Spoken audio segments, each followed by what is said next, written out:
Never mind, she's swimming away. Bye. I was going to point out that Maple is almost the same length. Like, she's a lot longer than the other adult females. That's just because she's tall. She's just tall.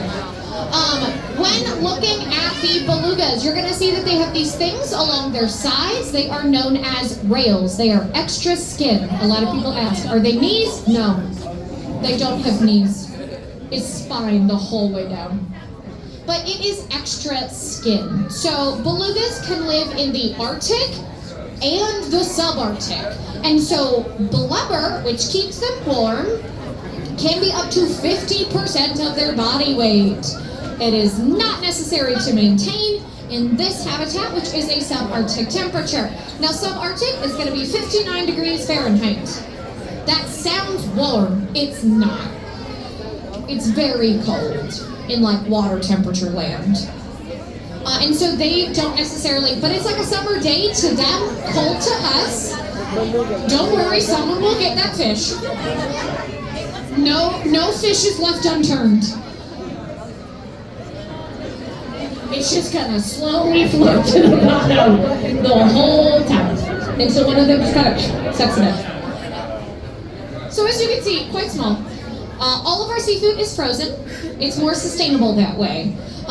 These belugas, despite the fact that all of them have been born in human care, Shyla, who's gonna be this the little one, slightly little. She's over 1,000 pounds. Kind of little. She was actually born here, like literally in this habitat. Her mom is going to be to the left of her. But despite the fact that all of them were born in human care, we are able to participate in research to help them in their natural environment. One of the things that we are noticing is that belugas are having to travel further and further to get more fish because our boats are also traveling further and further to get more fish to meet our demand. So we make sure that all of our seafood is frozen because seafood is a bit like produce in the way of it's best to get it at one time of year because it's going to be higher, like more plentiful, and then they have different seasons, just like, you know, it's not pumpkin season right now as much as I wish it was.